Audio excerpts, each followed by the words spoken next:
Alright, just finished grinding down this mold line. Get it real close to the bumper, as close as I can get it without going in through the gel coat.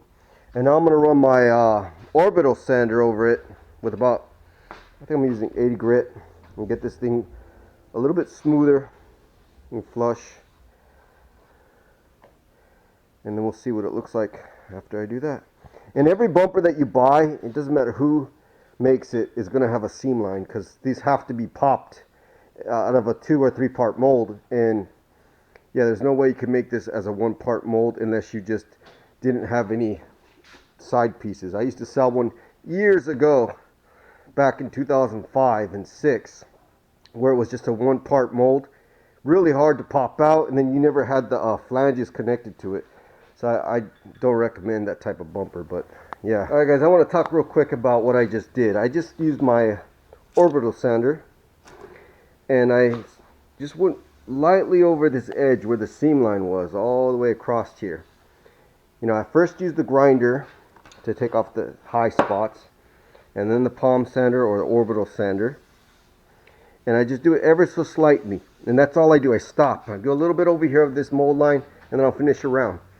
And that's all I do, guys. I don't use this anymore. I put that away.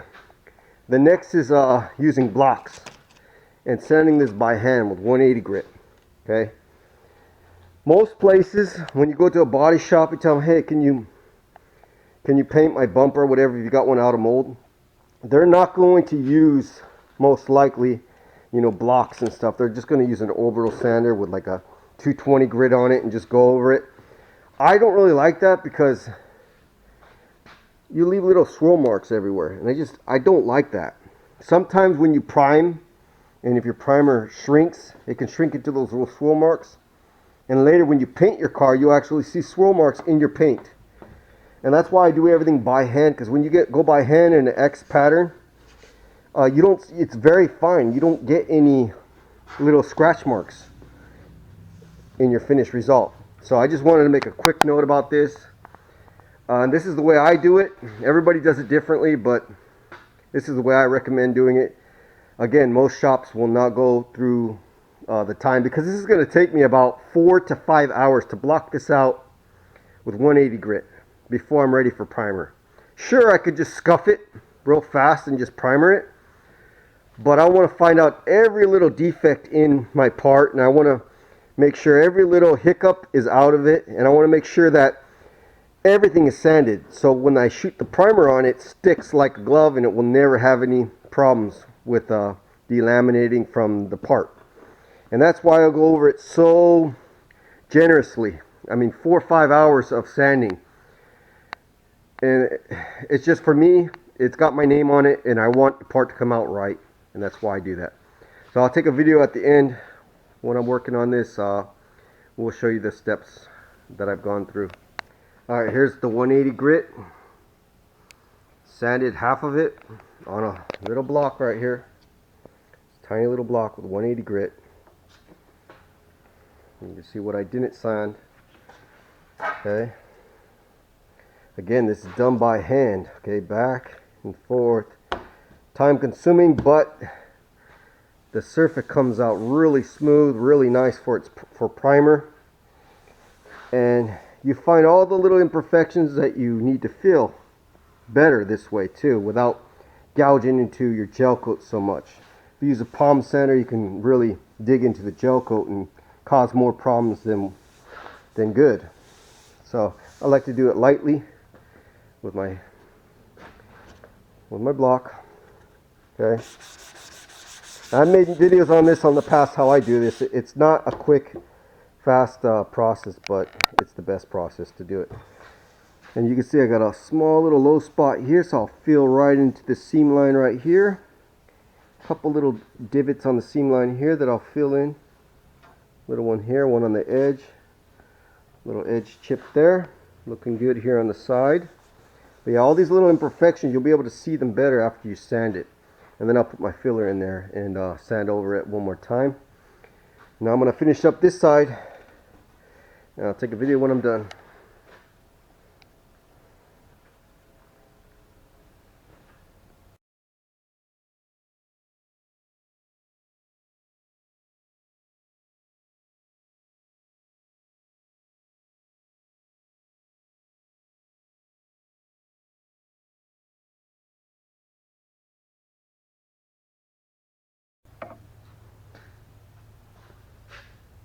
Alright guys, just finished up the sanding on this bumper.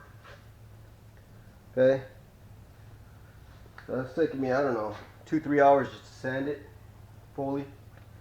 I don't really time myself, but I know it's hours because when I get in, it's dark in the house, and I asked my wife how many hours I've been out there. She's usually like 3, 4, 5, 6 hours.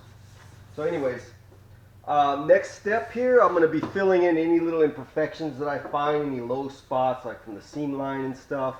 And I'll do that right after I take lunch. I'm going to go get some hot soup. It's a cold day. It's only like, I don't know, like in the 50s in here, maybe 55 degrees.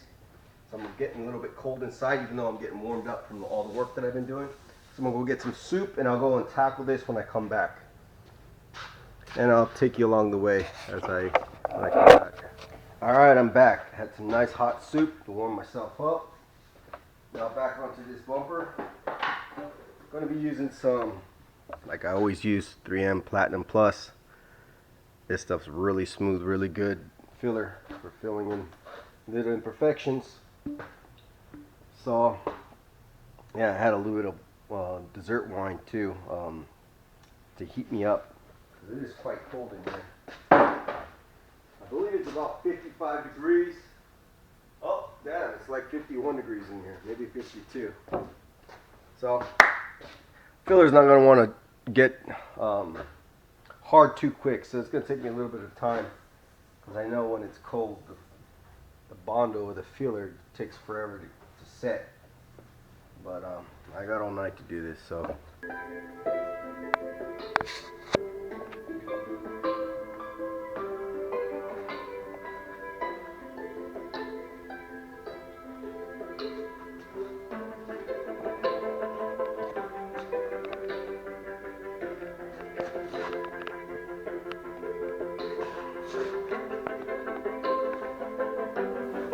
Alright, sanded down that first layer of filler. Got this bay nice and flat. Got all my little imperfections in the seam line taken care of.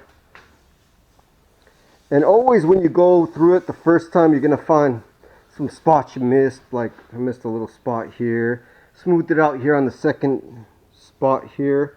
On my second time, I always feel what I missed from the first time of sanding. And that's how you get it perfect, because you always got to come back and do it whatever you missed. And sometimes you'll be sanding something where you had an imperfection, you'll find another one right near it, so that's a good thing. You want to find out all the little hiccups that you can right away.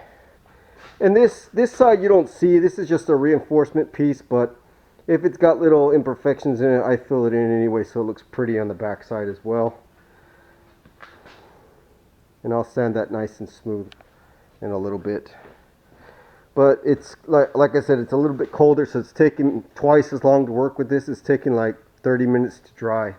I even put more hardener in it, but it's still taking a little bit longer to dry on me. So, but it's okay, I got patience. But it's almost ready for primer. This will be ready for primer tomorrow. It's a little bit too cold tonight for me to primer, and my heater's still not working up there. I got to get some more propane in here for the other heater that I got.